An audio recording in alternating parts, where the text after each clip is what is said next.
The train's fluorescent lights flickered above me, casting sickly yellow shadows across the worn fabric of the seat. I pressed my forehead against the cold window, watching the city blur into darkness as we left the downtown station. My reflection stared back at me, hollow eyes, pale skin, hair pulled into a messy bun that had long since given up any pretense of neatness.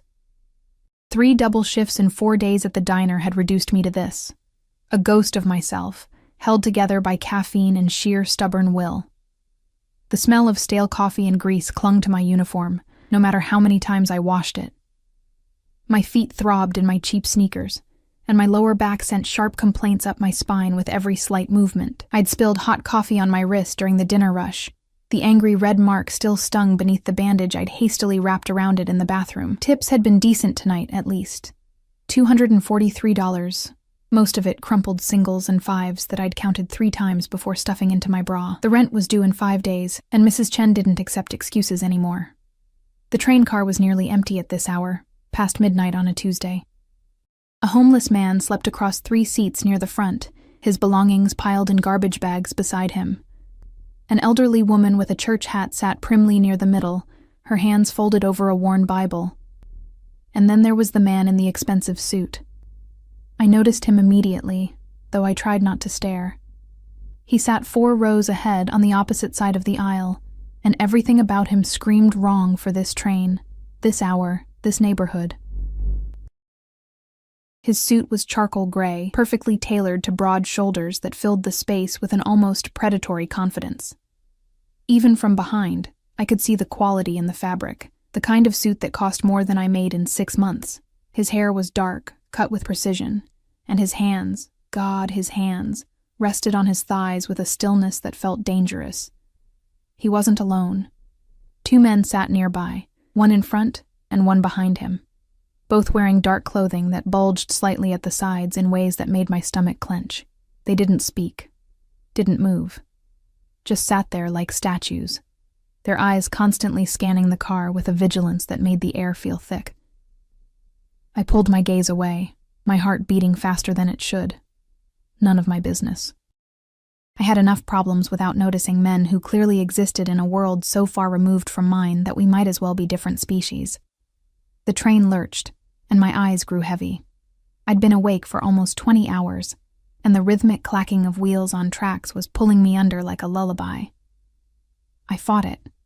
I always fought it, because falling asleep on the train meant missing my stop, meant walking an extra 40 minutes through neighborhoods where women like me disappeared.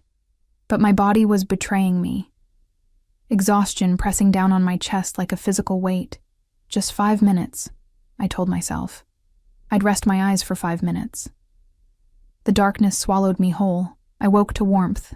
Not the sticky, uncomfortable warmth of the train's broken heating system, but something else. Something solid and unexpectedly comfortable beneath my cheek. The scent hit me first. Expensive cologne, cedar, and something darker, almost smoky. Clean. Powerful. The kind of smell that didn't belong on a midnight train to the outskirts of the city. My eyes snapped open, and horror flooded through me as I realized where I was. I had somehow, God, how, shifted in my sleep, and ended up with my head resting on the shoulder of the man in the expensive suit. Not just resting, practically nuzzled into the curve where his shoulder met his neck, my hand curled against his chest like we were lovers, like I had any right to be this close to him. I jerked upright, heat exploding across my face. "Oh my God, I'm so sorry, The words died in my throat as he turned to look at me. His face was all sharp angles and brutal beauty. High cheekbones, a jaw that could cut glass, lips that were almost cruel in their perfection. But it was his eyes that froze me in place. Dark, so dark they were nearly black, and focused on me with an intensity that made my breath catch. There was something ancient in those eyes. Something that had seen too much and felt too little. They studied me with the careful attention of a predator, deciding whether I was prey or simply irrelevant. "Don't apologize," he said, and his voice was silk over steel, accented in a way I couldn't quite place. European, maybe. Eastern European. Each word was measured, controlled. "You were exhausted. I didn't mean to. I should have..." I was babbling, my hands shaking as I gripped the edge of my seat. One of the men, the one in front, had turned slightly, his hand moving inside his jacket. A warning, a threat. I didn't know which, but my survival instinct screamed at me to shut up, to make myself small, to disappear. "You work at the diner," the man continued as if I hadn't spoken.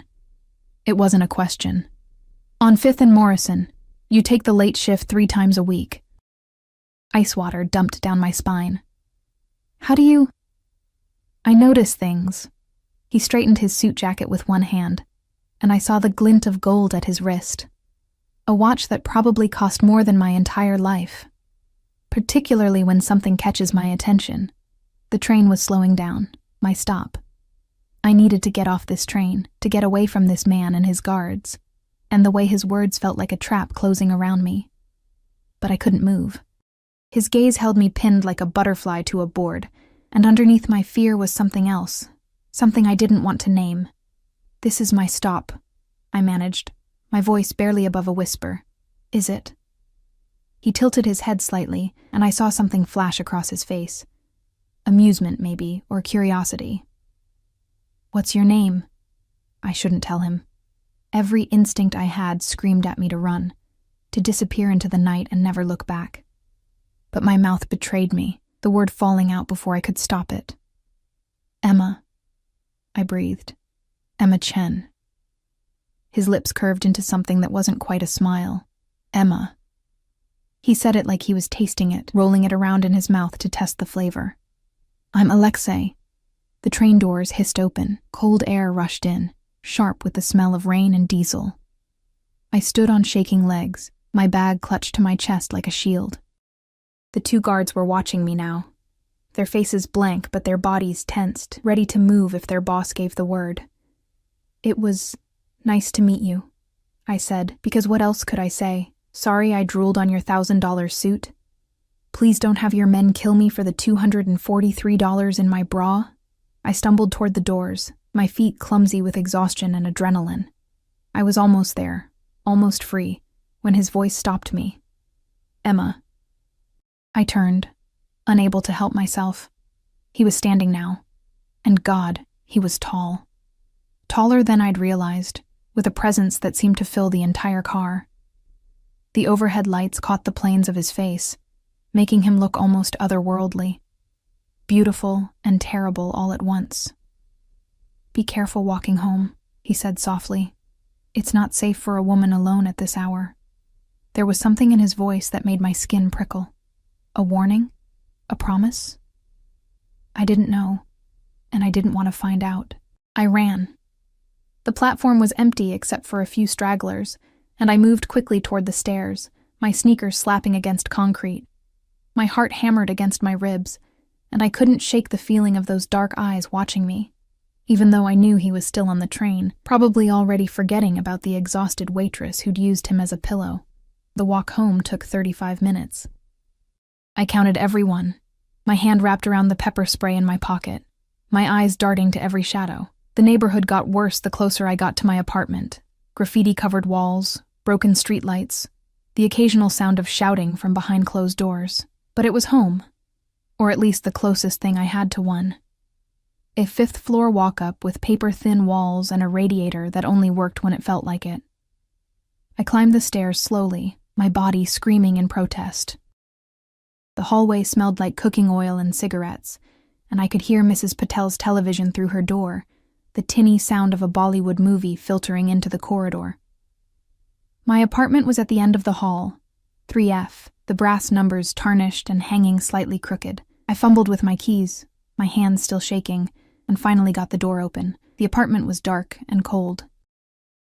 I flipped the light switch, and the single bulb in the ceiling flickered to life, illuminating my tiny kingdom, a studio apartment with a kitchenette in one corner, a bathroom barely big enough to turn around in, and a bed that doubled as my couch, dining table, and entire living space. The window looked out onto a brick wall, and the walls themselves were painted a depressing beige that had probably been white 20 years ago. But it was mine. I'd worked 3 jobs to afford the deposit, and I'd kept it for almost 2 years now, through sickness and slowdowns, and the time I'd nearly lost everything when the diner cut my hours. I locked the door behind me, both locks and the chain, and leaned against it, finally allowing myself to breathe. What the hell was that? I replayed the encounter in my mind, trying to make sense of it.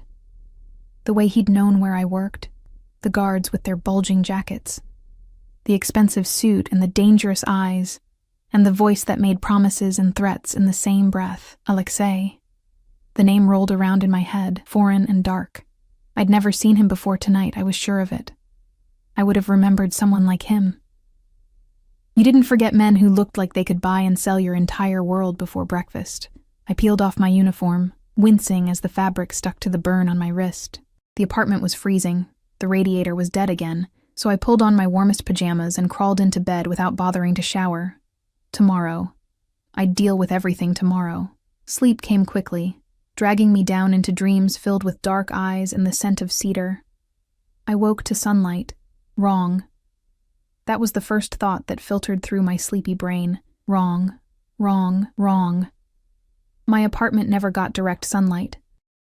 The window faced a brick wall, and even on the brightest summer days, the most I got was a depressing gray twilight that made me feel like I was living in a cave.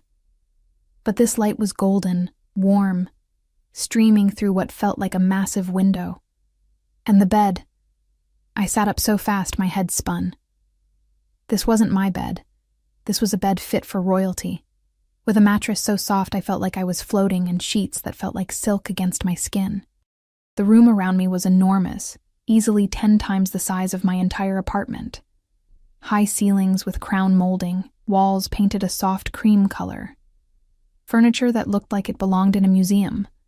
A massive wardrobe, a dresser with gold handles, a sitting area with a velvet couch and matching chairs, and the window. God, the window. It stretched from floor to ceiling, offering a view of manicured gardens that went on for what looked like acres. Trees swayed in a gentle breeze, and I could see a fountain in the distance, water sparkling in the morning sun. Panic seized my throat. I threw off the covers and saw that I was still wearing my pajamas, the worn flannel pants and the oversized t-shirt with the hole in the collar. But someone had removed my shoes. Someone had put me in this bed. Someone had taken me. The door opened, and I scrambled backward, my back hitting the ornate headboard. A woman entered, middle-aged, wearing a crisp black dress with a white apron. She carried a tray with what looked like breakfast, and she smiled at me like this was completely normal. "Good morning, Miss Chen," she said in accented English. "Mr. Volkov asked me to bring you breakfast. He hopes you slept well." Volkov. The name hit me like a physical blow, pieces clicking together with horrible certainty. I knew that name.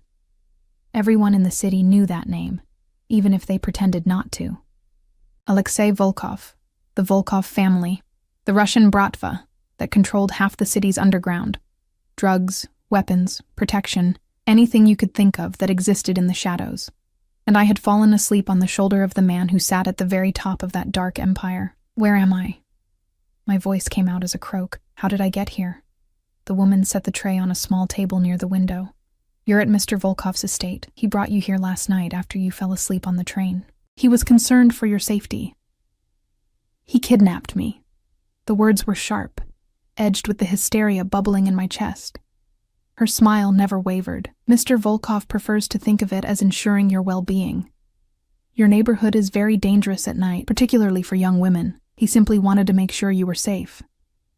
"By drugging me? By taking me to—" "You weren't drugged, Miss Chen. You were exhausted.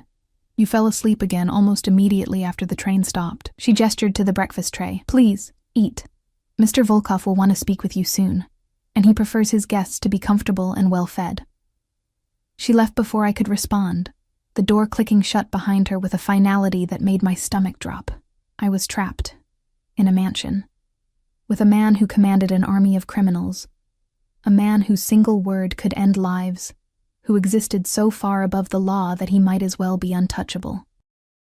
And he'd brought me here because I'd fallen asleep on his shoulder. I didn't touch the breakfast. Instead, I moved to the window, my bare feet silent on the plush carpet that probably cost more than everything I owned. The glass was thick, the kind that didn't open, and when I pressed my hand against it, I felt the slight hum of something electronic, reinforced, maybe bulletproof. The gardens below were beautiful in a way that felt wrong, too perfect, too manicured, like a painting of what nature should look like rather than the real thing. In the distance, beyond the trees, I could see a high wall, stone, maybe 12 feet tall, topped with something that glinted in the morning sun. Cameras? Barbed wire? Both? Men in dark clothing moved along a path near the wall, their postures alert. Guards. Of course there were guards. This wasn't a home. It was a fortress. I tried the door, locked from the outside. My phone. Where was my phone? I frantically searched the room, yanking open drawers in the dresser, checking the nightstand. Nothing. My bag, my shoes, everything was gone except the pajamas I was wearing. The burn on my wrist throbbed, a reminder of my real life. The life that felt impossibly far away now. Mrs. Chen would be looking for the rent in 4 days. The diner would expect me for my shift tonight. How long did he plan to keep me here? What did he want? The thought made my skin crawl. Men like Alexei Volkov didn't do things out of kindness. They didn't rescue exhausted waitresses because they were concerned for their safety. There was always an angle, always a price. I just couldn't figure out what mine was. Time passed strangely in that room. Without my phone, without any clock visible, I could only measure it by the movement of shadows across the floor. An hour? 2? The breakfast grew cold on the tray, and my stomach growled in protest, but I refused to eat. It felt like surrender, like accepting this insanity as normal. When the door finally opened again, it wasn't the maid. Alexei Volkov stood in the doorway, and the room seemed to shrink around him. He'd changed clothes, now wearing dark slacks and a white shirt with the sleeves rolled to his elbows, revealing forearms corded with muscle and marked with scars that told stories I didn't want to know. His hair was slightly damp, like he'd recently showered, and that scent, cedar and smoke, rolled over me like a wave. "You didn't eat," he observed, his dark eyes moving from the tray to me. I'd backed against the far wall, as far from him as the room would allow. My arms wrapped around myself. "You kidnapped me." My voice shook, but I forced the words out anyway. "You had no right. I brought you somewhere safe." He stepped into the room, and I heard the click of the door closing behind him. We were alone. The realization made my heart hammer against my ribs. "Your apartment building had 3 break-ins last month. The walk from the train station passes through territory controlled by the Kozlov Bratva. They have no love for lone women at night." "Should I have left you to that? That's not your choice to make." The anger felt good, burning through the fear. "You don't get to decide what's safe for me. You don't get to just take people." Something flickered across his face. Amusement? Irritation? It was gone too quickly to read. He moved to the window, his hands sliding into his pockets with casual confidence. From this angle, with the morning light illuminating his profile, he looked like something carved from marble, beautiful and cold and entirely inhuman. "Tell me about your father," he said. The question hit me like a slap. "What?" "Your father. David Chen. Where is he?" My blood turned to ice. "How do you know about my father?" He turned to face me, and his eyes held something I couldn't name. "I know many things, Emma. Your father worked for me 5 years ago. He stole from me.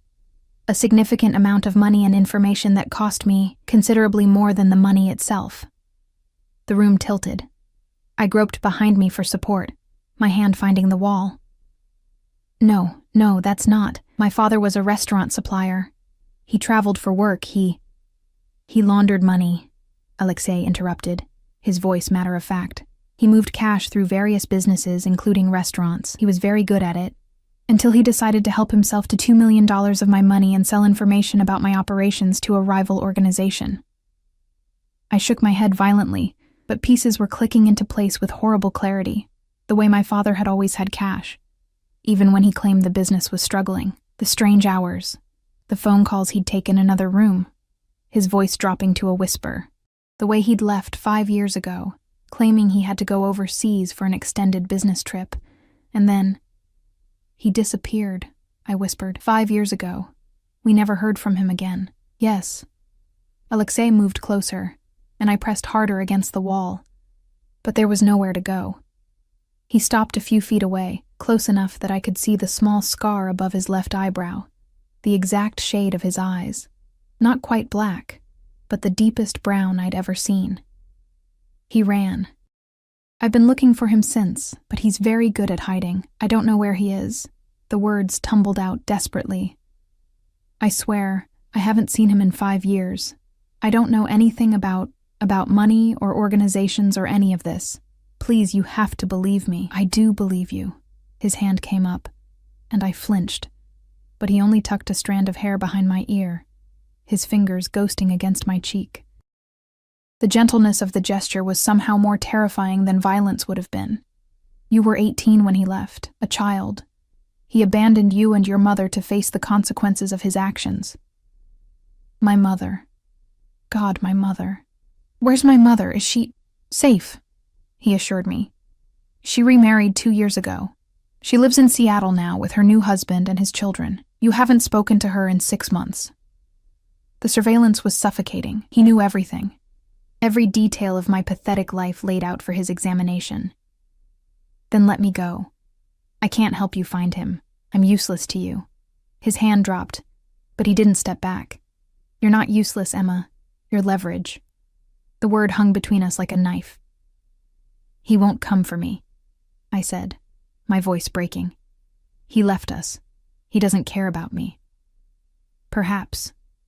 Alexei tilted his head, studying me with that predatory focus. But men like your father have patterns, weaknesses. Guilt eventually eats at them. And when it does, when he tries to make contact, tries to ensure you're safe, I'll be waiting. So I'm bait. The laugh that escaped me was bitter, edged with hysteria. You're going to keep me here like a worm on a hook, hoping he'll bite. You make it sound so crude. There was something almost like disapproval in his voice. You'll be treated well. You'll have everything you need. This room is yours. The grounds are extensive. You'll have freedom to move, within reason. All I ask is that you stay. And when your father contacts you, you tell me. And if he never does, if he really doesn't care, for the first time, something genuinely warm entered his expression, a smile that didn't quite reach his eyes, but transformed his face nonetheless. Then I suppose you'll be my guest for quite some time. He moved toward the door, and panic surged through me. Wait. How long? How long are you planning to keep me here? He paused, his hand on the doorknob. As long as it takes, Emma. Days, weeks, months. However long I need to draw him out. His eyes found mine across the room.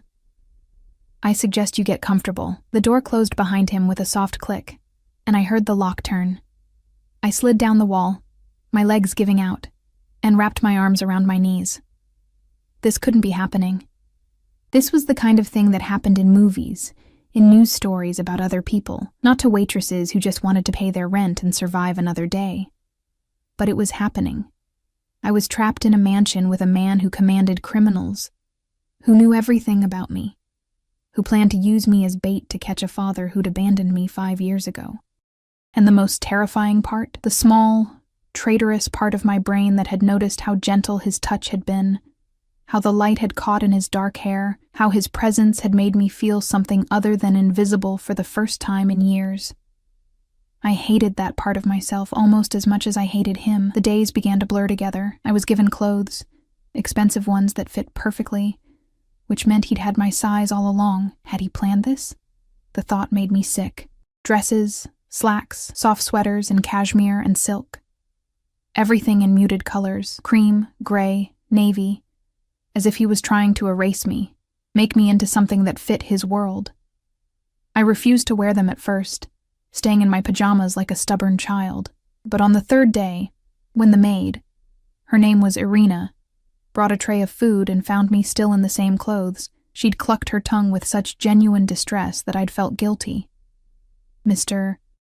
Volkov gave specific instructions that you be comfortable, she'd said, her accent thickening with concern. Please, Miss Chen, make this easier on yourself. So I'd compromised. I wore the clothes, but I didn't eat breakfast. Small rebellions were all I had. The room became both prison and sanctuary. I explored every inch of it. The ensuite bathroom with its marble shower and tub deep enough to swim in, the walk-in closet filled with clothes I didn't choose. The sitting area where I'd stare out the window for hours, watching the guards patrol and the gardeners tend to flowers I couldn't name. Alexei visited twice a day, once in the morning, once in the evening. He never stayed long. 10 minutes, maybe 15. He'd ask me questions. How did I sleep? Was the food acceptable? Did I need anything? As if this was a hotel, and I was a valued guest rather than a prisoner. I stopped answering after the second day. Let him talk to silence. But he was patient. He'd sit in one of the velvet chairs, completely at ease, and tell me about his day. Business meetings, calls with associates in Moscow and New York. A problem with a shipment that had been resolved efficiently, a word that made my stomach turn, because I knew what it meant in his world. On the 5th day, he brought me a book. "You're bored," he said, setting it on the table beside my untouched dinner. It was a novel. Jane Eyre, the spine worn with age. "Irina says you spend hours staring out the window. This might be a better use of your time." I looked at the book, then at him. "I want to go home. I know." He settled into his chair, crossing one ankle over his knee. Today he wore a 3-piece suit in charcoal gray, and a watch that probably cost more than my entire year's rent glinted at his wrist. "Tell me something, Emma. What would you be doing right now if you were home?" "Working." The word came out bitter. "I'd be on my feet for 8 hours, carrying plates to people who don't see me, collecting tips that barely cover rent." "You enjoy this work?" "Nobody enjoys being a waitress." "It's survival." He leaned forward, his elbows on his knees, and the intensity of his gaze made me want to look away. I didn't. "And after work? What then?" "I'd walk home in the dark, pray nobody bothered me, unlock 3 separate locks on my door, and fall into bed in a room so cold I can see my breath in winter." I tilted my chin up. But it would be my choice, my life. Not some gilded cage because you're obsessed with revenge against a man who probably doesn't even remember he has a daughter. Something flickered across his face. Anger, maybe, or recognition. "You think this is a cage, isn't it?" I gestured around the opulent room. Beautiful prison is still a prison. He stood abruptly, and I tensed, but he only moved to the window. The sunset painted him in shades of gold and shadow, softening the harsh lines of his face. "Tomorrow," he said quietly, "you'll join me for dinner. Not here. Downstairs in the dining room. Is that an invitation or a command?" He turned to look at me over his shoulder, and for just a moment, I saw something raw in his expression. Something almost lonely. "Does it matter? You'll refuse either way." Then he was gone, leaving me alone with Jane Eyre and the fading light. I didn't sleep that night. I lay in the impossibly soft bed, staring at the ceiling, and thought about my father, David Chen. I'd spent 5 years convincing myself that I hated him for leaving, for abandoning us to bankruptcy and questions from men in suits who'd come asking about money we didn't have. But underneath the hate was something worse. Hope. The stupid, childish hope that maybe he'd had a good reason. Maybe he'd left to protect us. Maybe he still thought about me, still cared. Now I knew the truth. He was a criminal who'd stolen from criminals, and his daughter was paying the price. The knock on my door came at 7 the next evening. I'd spent the day reading Jane Eyre, finding uncomfortable parallels between Jane's captivity at Thornfield and my own situation. When Irina entered, she carried a dress on a hanger, deep emerald green, with a neckline that would show too much, and a hem that would show too little. "Mr. Volkov asks that you wear this for dinner," she said, laying it across the bed. "Tell Mr. Volkov that I'm not his doll." She smiled sadly. "Please, Miss Chen, he can be difficult when his wishes are not met. This is such a small thing." The guilt tactic worked. 20 minutes later, I stood in front of the mirror, barely recognizing myself. The dress fit like it was made for me, because it probably was. My hair, which I'd been wearing in its usual messy bun, fell in waves around my shoulders. Irina had provided makeup, but I'd drawn the line there. I was already becoming someone I didn't recognize. I wouldn't paint my face to complete the transformation. The hallway outside my room was long and lined with portraits of stern-faced men in various centuries of dress. Guards stood at intervals, different men from the ones I'd seen through the window, all wearing suits that didn't quite hide the weapons underneath. They nodded as I passed, but didn't speak. Irina led me down a grand staircase with a banister that gleamed with polish. The mansion revealed itself in pieces. High ceilings with crystal chandeliers, marble floors that echoed with each step, walls covered in art that probably belonged in museums. It was beautiful and cold, like everything else in Alexei's world. The dining room could have seated 30 people. Instead, a table for 2 had been set near the fireplace, where flames danced and crackled.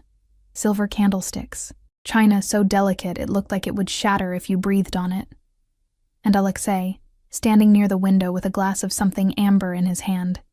He turned when I entered, and his expression did something complicated. Emma.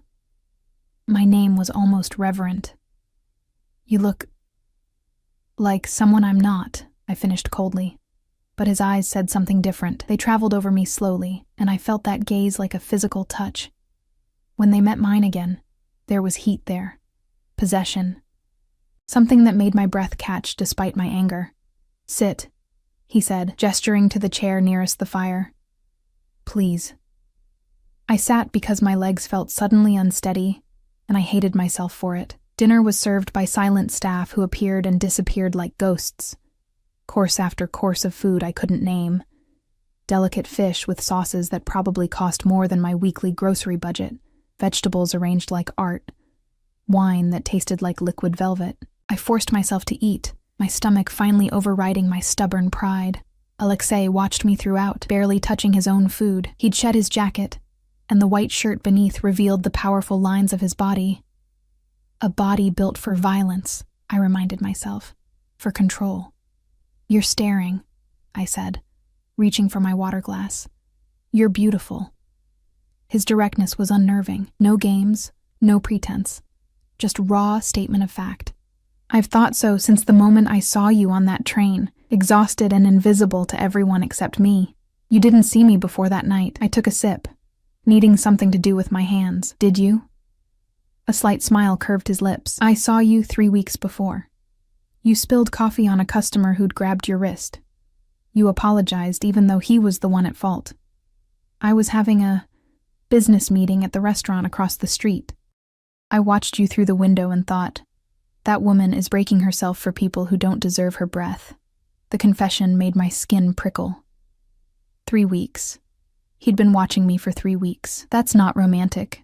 That's terrifying. I know. He leaned back in his chair, swirling the amber liquid in his glass. I had you investigated that same day. I learned about your father within hours.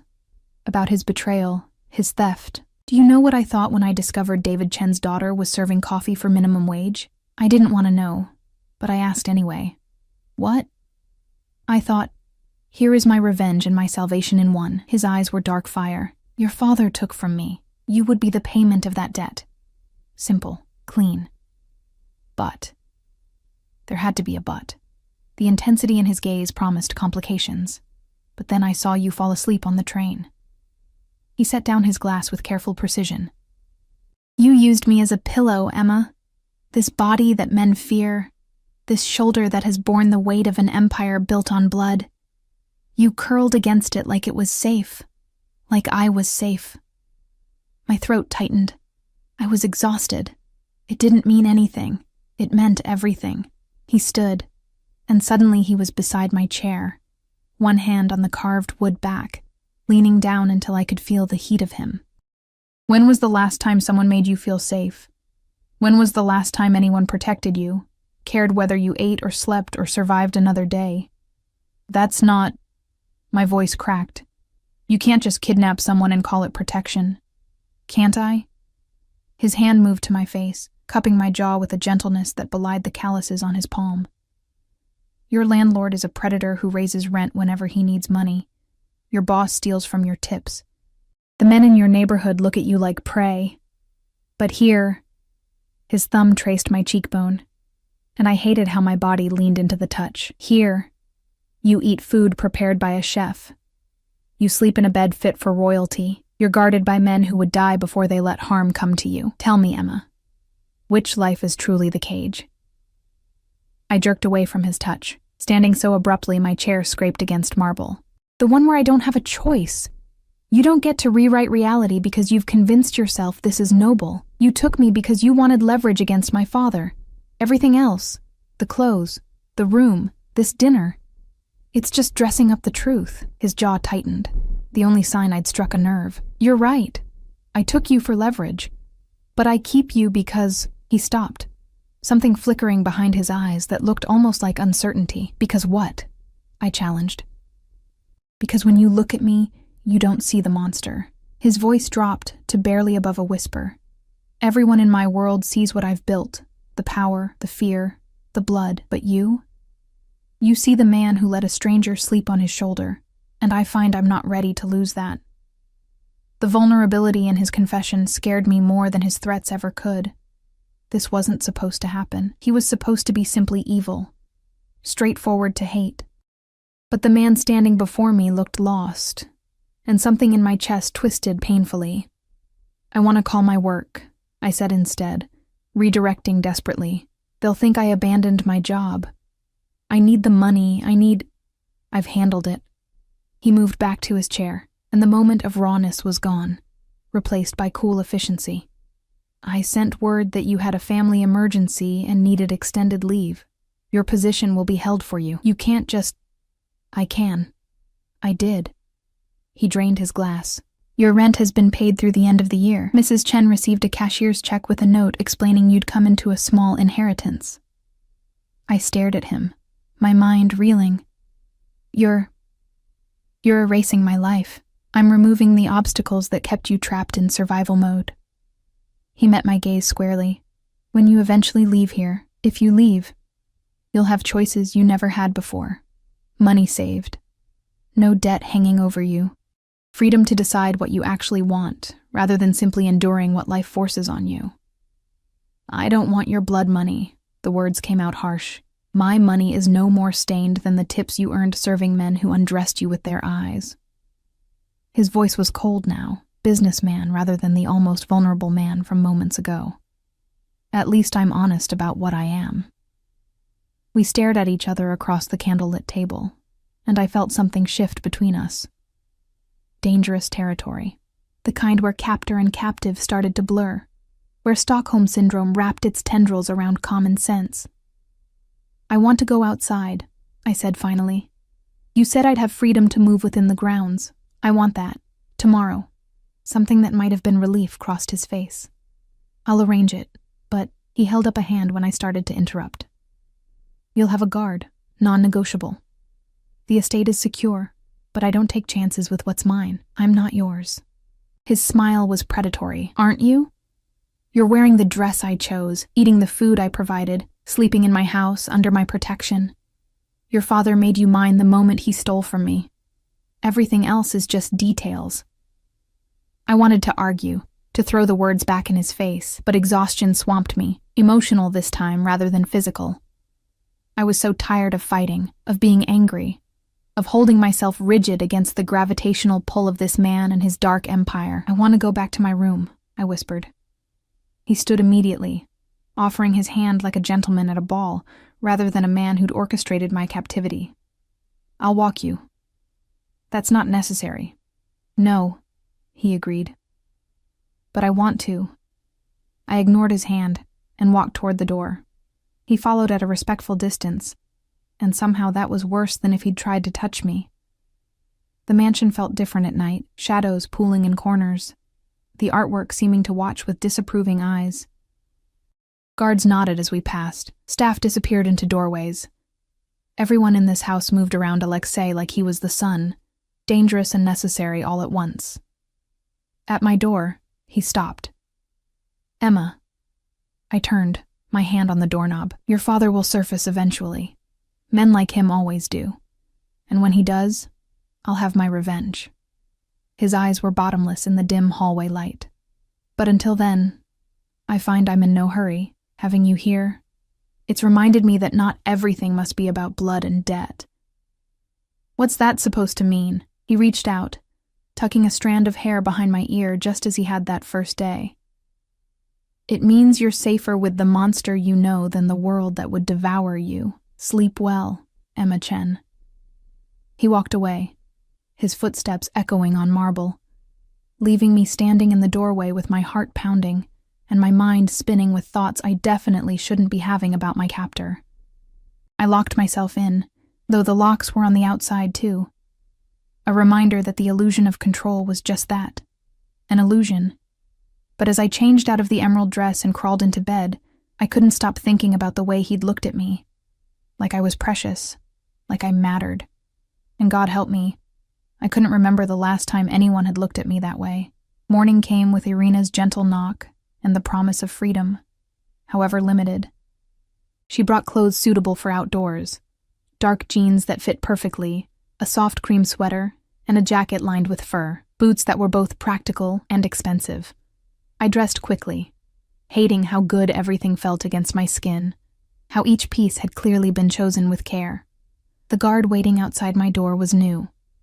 Younger than the others I'd seen, maybe late 20s, with sandy hair and a scar that cut through his left eyebrow. He nodded respectfully when I emerged. "Miss Chen, I'm Dmitri. Mr. Volkov has assigned me to accompany you today." His English was heavily accented but clear. "We can go wherever you wish within the estate grounds. Can we go outside the estate grounds?" I already knew the answer. His apologetic smile confirmed it. "I'm afraid not. But the grounds are extensive. Gardens, a greenhouse, the lake. It's quite beautiful. A gilded cage with a larger perimeter. Still a cage. But the need for fresh air, for sky above my head rather than ornate ceilings, was overwhelming. I followed Dmitri down the grand staircase and through corridors I hadn't seen before. The mansion revealed itself in pieces. A library with floor-to-ceiling books, a music room with a grand piano, rooms whose purposes I could only guess at. Everything was pristine, expensive, empty. The back doors opened onto a terrace that took my breath away. Stone pathways wound through gardens that belonged in magazines. Roses, despite the season, bloomed in carefully tended beds. A fountain bubbled nearby, the sound of water almost musical. And beyond it all, through perfectly manicured lawns and stands of trees, I glimpsed the lake Dmitri had mentioned. Water sparkling in the morning sun. I walked, and he followed at a discreet distance, close enough to protect, far enough to give the illusion of privacy. The air was clean and cold, biting at my cheeks and filling my lungs with something that tasted like freedom, even if it wasn't.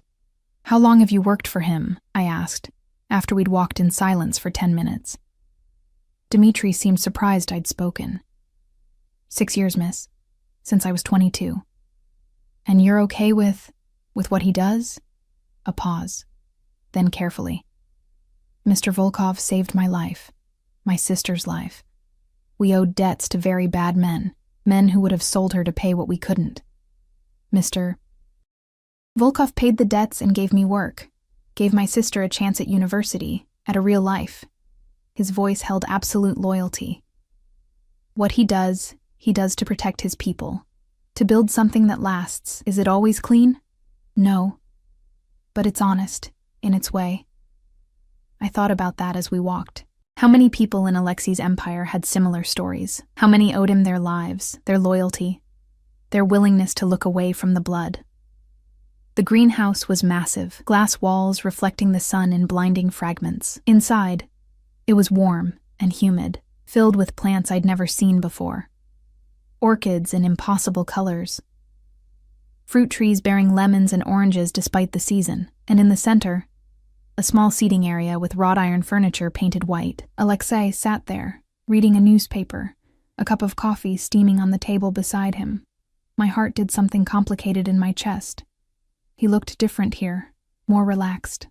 The harsh lines of his face softened by the dappled sunlight filtering through leaves. He'd rolled his shirt sleeves to his elbows, and I could see more of those scars, silver against tan skin. Stories written in violence. He looked up as I entered, and something lit in his eyes. "Emma, I hoped you'd find your way here. Did you?" I stayed near the door, Dmitri a silent presence behind me. "Or did you arrange for Dmitri to guide me here?" His smile was slow, acknowledging the truth. "Can't it be both? I wanted to see you, but I also wanted you to have the illusion of choice in the matter. At least you admit it's an illusion." He set down the newspaper and gestured to the chair across from him. "Join me. Please. Dmitri, wait outside." The guard left without hesitation, and suddenly I was alone with Alexei in this cathedral of glass and green. The air smelled like earth and flowers, almost overwhelming in its richness. I sat because standing felt like a battle I didn't have energy for. "What do you want?" "To have coffee with you, to see how you slept, to—" He paused, and something vulnerable flickered across his face again. "To spend time with you without the weight of dinner formalities or locked doors between us." "The doors are still locked.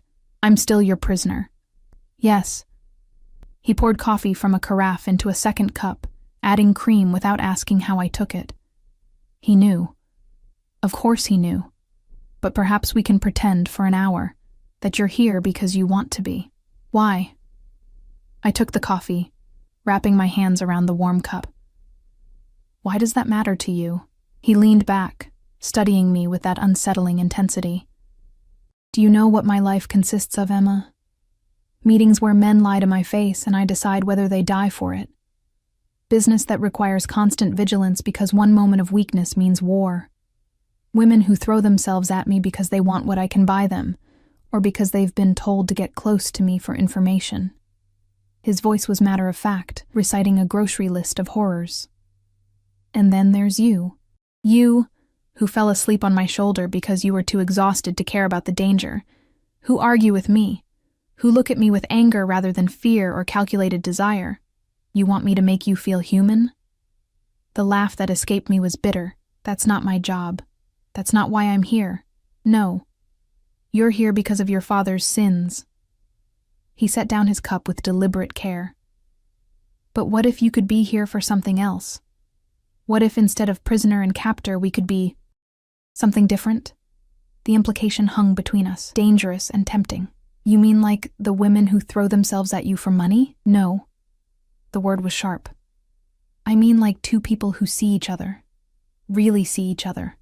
Not the waitress or the Bratva boss. Just Emma and Alexei."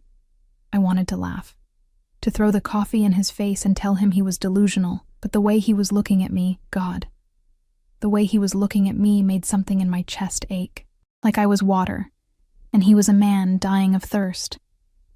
"You can't just erase what you've done," I said quietly. "You took me. You're holding me here. You're using me as bait. That's who you are. That's what this is. I know." He stood, moving around the table until he was beside my chair. Close enough to touch, but not touching.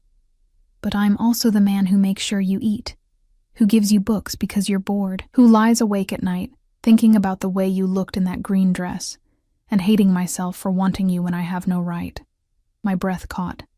"Alexei, I'm going to find your father, Emma. That hasn't changed. But what happens after? What happens between us? That could be different."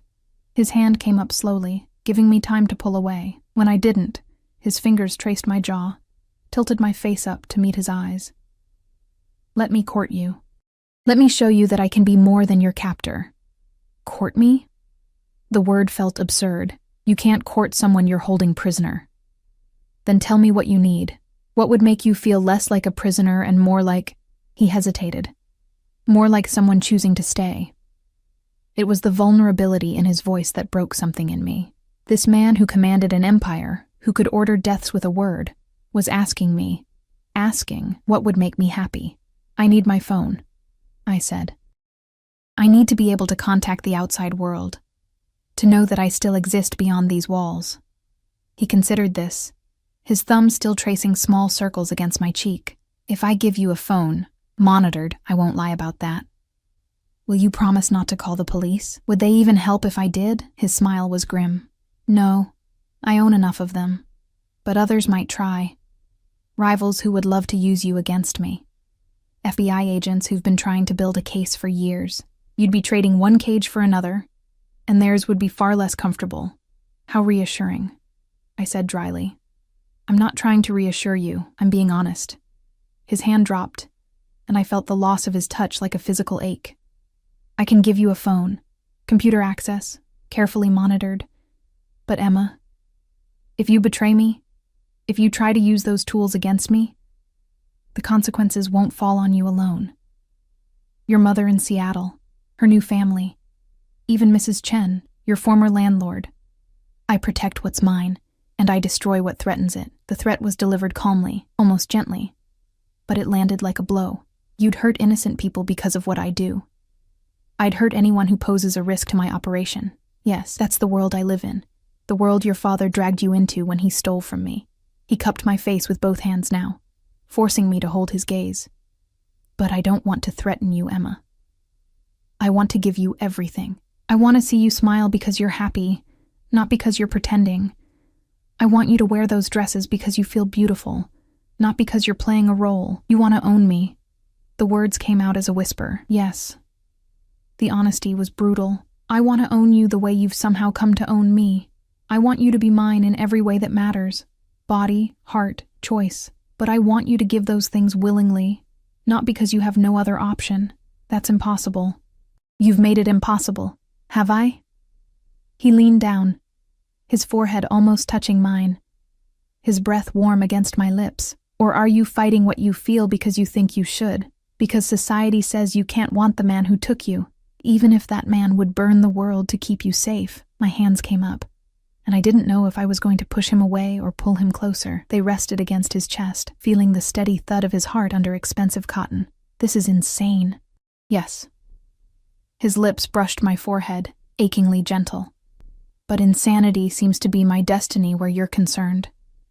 He pulled back before I could respond, putting distance between us with visible effort.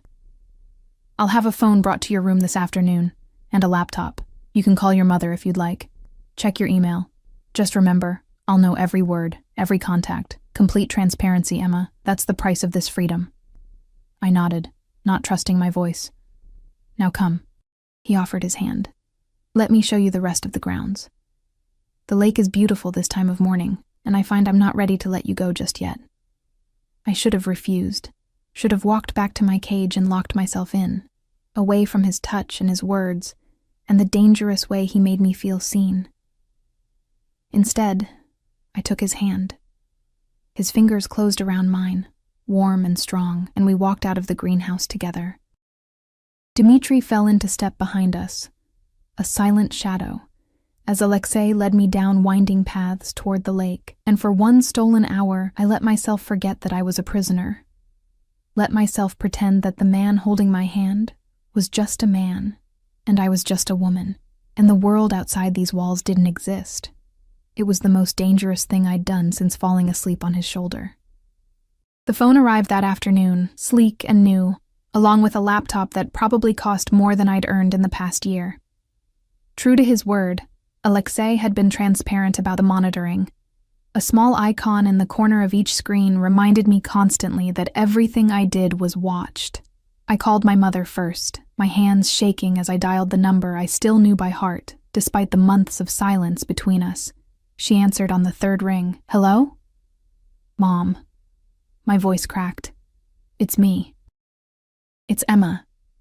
The pause stretched so long I thought she'd hung up. Then, Emma? Oh my God. Emma, where have you been? Your landlord said you'd left town for a family emergency, but you didn't call. You didn't... I know, I'm sorry. I'm okay, what could I say? I've been kidnapped by a Russian mobster because Dad stole from him. I needed some time away to figure things out. We talked for 20 minutes, her voice filling in the details of her new life. Her husband Tom, his teenage daughters who were finally warming up to her, the house in Seattle with the view of the mountains. She sounded happy in a way I'd never heard before, and it made something in my chest both ache and heal simultaneously. Come visit, she said before we hung up. Once you're settled, wherever you are. I want you to meet Tom properly. I want you to be part of this. I will. I promised, knowing it was likely a lie. I love you, Mom. I love you too, baby. So much. After we disconnected, I sat staring at the phone for a long time. Alexei's threat echoed in my mind. If I betrayed him, she'd suffer, her new family. The happiness I'd heard in her voice, all of it could be destroyed with a word from him. The laptop beckoned. I opened it, navigated to my email. Hundreds of unread messages, most of them spam. But there, buried among the junk, was one that made my blood run cold. The sender was listed as DC, my father's initials. The date was from 3 days ago. The subject line read, "I'm sorry." My hands trembled as I clicked it open. "Emma, I know I have no right to contact you after all this time. I know what I did.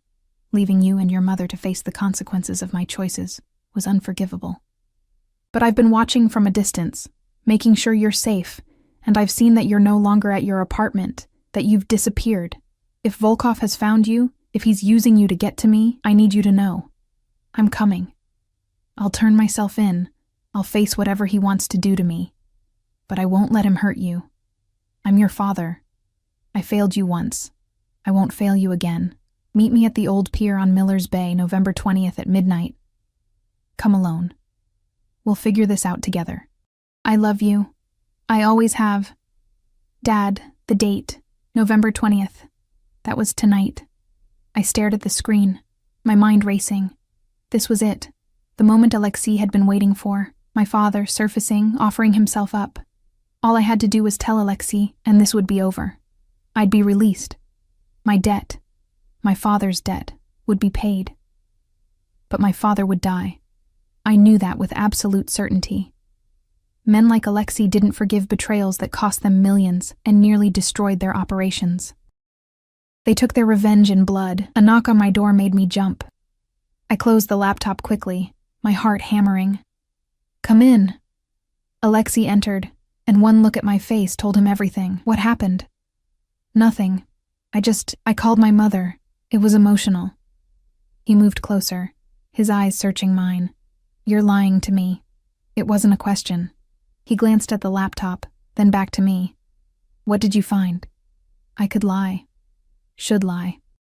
But his eyes held mine, and I remembered his words in the greenhouse. Complete transparency, Emma. That's the price of this freedom. My father contacted me. The words felt like stones. 3 days ago. He wants to meet. Alexei went very still. Where? If I tell you, you'll kill him. Yes. No hesitation. No pretense. He stole from me. Betrayed me. Caused the deaths of 3 of my men when he sold information to the Kozlovs. His death is already written, Emma. The only question is when and how. He's my father. My voice broke. He's the only father I have, and yes, he's a bastard who abandoned me. But I can't just hand him over to die. Alexei cupped my face, his touch achingly gentle despite the violence in his words. He handed you over the moment he took my money. Everything that's happened since, you being here, me wanting you, this impossible situation we're in, it all stems from his choices. Not yours, not mine. His. Then let him go. I gripped his wrists, desperate. You have money. You have power. What's $2 million to you? What's one man's betrayal when you have an empire? It's not about the money. His voice was soft, almost sad. It's about the message it sends. If I let your father walk away unpunished, every man in my organization will think betrayal is negotiable. They'll think they can steal, sell secrets, cost lives, and face no consequences. I'll lose everything I've built, not because of money, but because of perceived weakness. So I'm just supposed to watch you kill him? Live with that? No. He pulled me against his chest, one hand cradling the back of my head. You're supposed to trust that I'll do what's necessary, and then let me spend the rest of my life making it up to you. Let me give you everything your father never could. Security, safety, a life without fear. Let me be the man you deserve instead of the one who failed you. I pushed away from him, anger flaring hot. You can't replace my father by killing him. That's not how this works. Then what do you want, Emma? He spread his hands. Tell me what you want, and if it's in my power, I'll give it to you. I want you to let him go. That's the one thing I can't do. We stared at each other, the impossible gulf between us suddenly painfully clear. He would kill my father. I couldn't forgive that. No matter what he'd done to me, no matter how he'd made me feel, this was the line. When is the meeting? Alexei asked quietly. I could still lie. Could send him to the wrong place, the wrong time. Give my father a chance to run, to disappear again. But then I thought about Alexei's threats. My mother, Mrs. Chen. All the innocent people who'd suffer if I betrayed him. Tonight, I whispered. Midnight. Miller's Bay Pier. Something that might have been pain flickered across his face. You told me. You gave me no choice. I gave you exactly a choice. You chose your mother's safety over your father's life. You chose the innocent over the guilty. He moved to the door, his hand on the knob. That's not weakness, Emma. That's strength. It doesn't feel like strength. Tears were streaming down my face now. It feels like betrayal. He paused, his back to me. Your father made his choices. You're not responsible for the consequences. Remember that. When you hate me later. Then he was gone, and I collapsed onto the bed, sobbing into pillows that smelled like cedar and smoke, and the man who was about to destroy what was left of my family. The hours until midnight crawled by with agonizing slowness. I tried to read, to distract myself, but the words blurred on the page. Finally, around 11, I made a decision. I was going to that pier. If my father was going to die because of me, the least I could do was face it. Getting out of my room was easier than I expected. The door was unlocked, and the guards in the hallway nodded to me as I passed. They didn't try to stop me as I made my way downstairs and out through the kitchen entrance. Either Alexei had given orders to let me go, or they assumed I couldn't get far anyway. They were right. Dmitri materialized from the shadows as I crossed the lawn, his expression apologetic. I'm sorry, Miss Chen, but I can't let you leave the grounds alone. Then come with me. I kept walking toward the garage, where I'd seen the vehicles earlier, but I'm going to that pier, with or without permission. He hesitated, then spoke into a radio in rapid Russian. A response crackled back. He sighed. Mr. Volkov says I'm to drive you. But you stay in the car, yes, no matter what happens. I agreed, though we both knew it was a lie. The drive took 40 minutes, Dimitri's sleek black SUV eating up the miles of highway between the estate and the bay. Miller's Bay was an industrial area, mostly abandoned now. Old warehouses and piers that had once serviced cargo ships. The pier my father had specified jutted out into dark water, illuminated only by a half moon struggling through clouds. Dmitri parked in the shadows of a warehouse. Wait here, he said firmly. Please, Miss Chen. Mr. Volkov will have my head if anything happens to you. I watched him melt into the darkness, presumably to take up a position where he could watch the pier. My phone buzzed. A text from an unknown number. Stay in the car, Emma. I mean it. Of course he'd tracked me. Known I'd come. I stared at the message, then at the pier where a lone figure stood at the end, collar turned up against the wind, my father. I was out of the car before I could think better of it, my feet carrying me across broken pavement toward the man I hadn't seen in 5 years. He turned at the sound of my approach, and even in the dim light I could see how he'd aged. More gray in his hair, lines carved deep around his eyes and mouth. Emma. His voice cracked. Oh God, Emma, you came. You're safe. I was so worried. You should be worried about yourself. I stopped several feet away, unable to make myself close the distance. Alexei knows you're here. He's probably watching us right now. My father's face went pale. Then you need to run. Get away from here. Get away from him. I live with him, Dad. The words tasted bitter. In his mansion. Wearing clothes he bought. Eating food he provides. Because you stole from him. And now I'm paying your debt. He flinched like I'd struck him. I never meant for any of this to happen. I thought I could take the money and disappear. Start over somewhere safe. Send for you and your mother once I was settled. But Volkov, he has reach everywhere. I couldn't risk leading him to you, so you just abandoned us instead. Left us to deal with the bankruptcy, the questions, the shame. I know. And I'm sorry. I've been sorry every day for 5 years.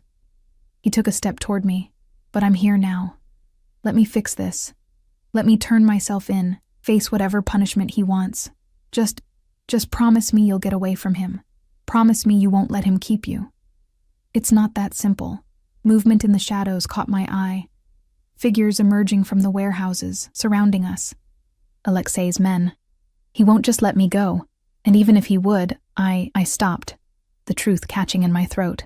You what? My father's voice was desperate. I don't know if I want to go. The admission felt like ripping open my chest. He's arrogant and controlling, and he kidnapped me. But he makes me feel like I matter, like I'm not just invisible, and I hate that I feel that way. I hate that part of me wants to stay, but it's true. My father stared at me like I'd grown a second head. Emma, that's Stockholm Syndrome. He's manipulating you. Maybe. I shrugged helplessly.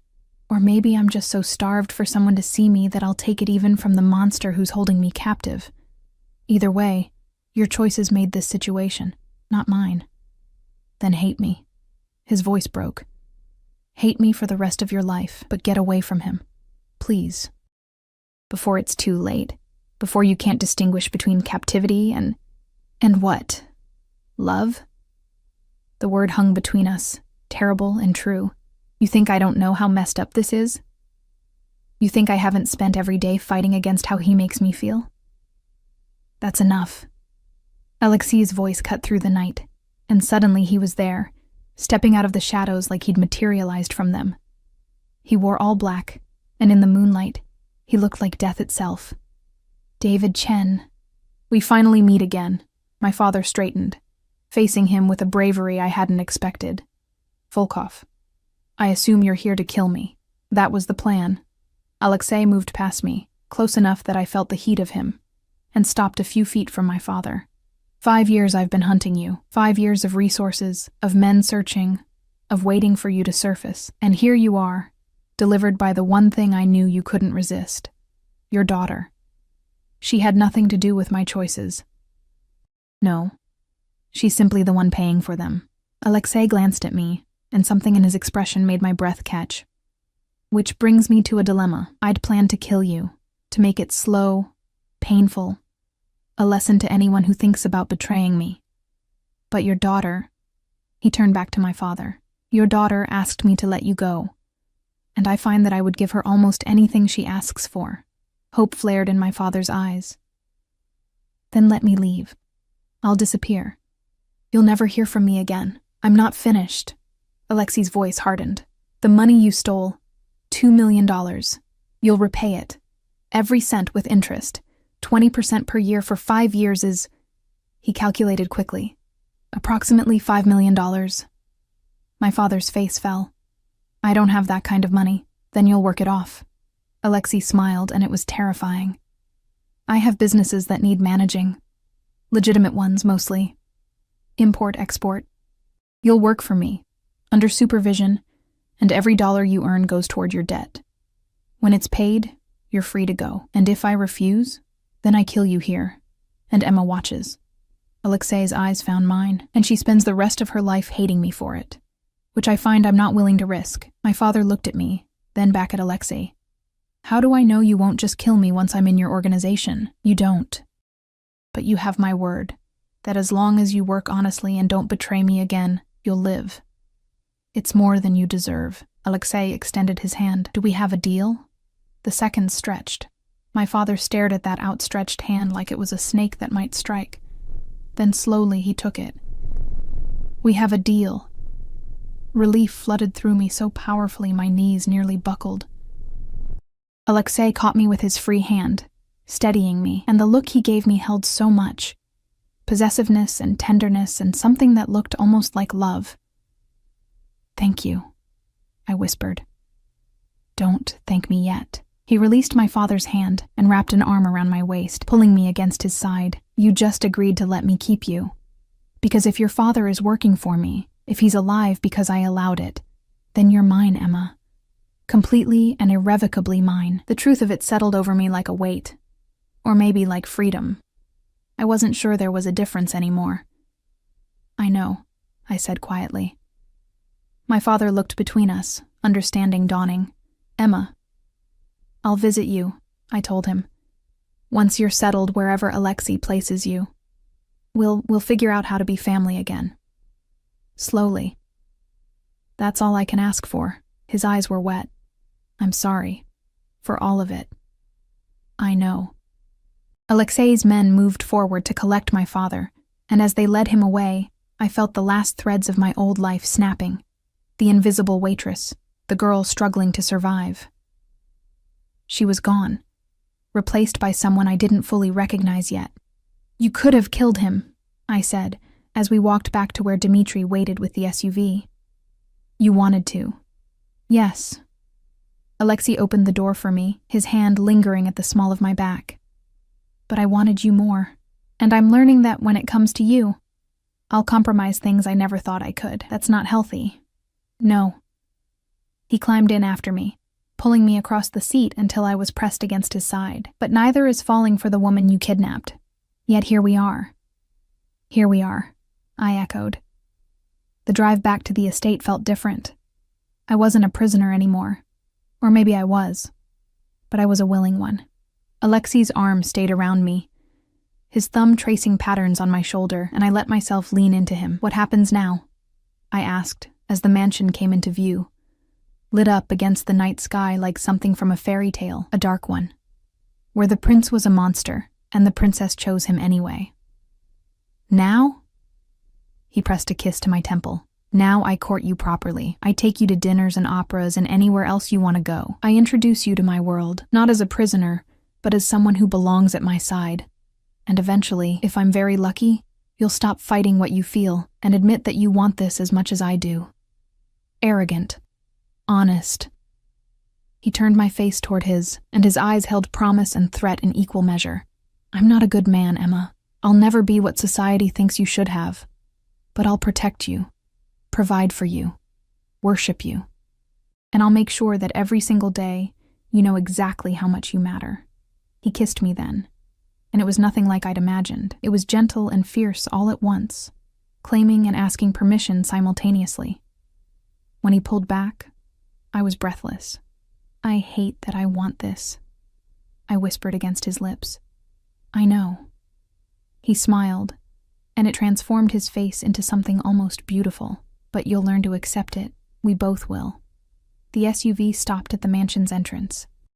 Alexei helped me out, his hand never leaving mine, and we walked inside together, the monster and his willing captive, the Mafia Boss and the waitress who'd somehow become his salvation. It wasn't a fairy tale ending. It was messy and complicated, and probably unhealthy in more ways than I could count, but it was mine. We were mine. And as I let him lead me upstairs to a bedroom that would now be ours rather than just mine, I realized something. Sometimes freedom isn't about escaping your cage. Sometimes it's about choosing to stay with the person who makes you feel like you finally matter. Even if that person is the one who locked the door in the first place. 3 months later, I stood in that same greenhouse where he'd first asked to court me, wearing a dress the color of midnight, and said yes when he asked me to marry him. My father was there, still working off his debt, but smiling through tears. My mother flew in from Seattle, shocked, but eventually accepting. It wasn't conventional. It would never be conventional, but it was ours, built on broken rules and impossible choices, and the strange truth that sometimes the worst thing that happens to you becomes the best thing you never knew you needed. And when Alexei Volkov slipped a ring on my finger and promised to spend his life making sure I never felt invisible again, I believed him. Because monsters, I'd learned, could be surprisingly good at keeping their promises.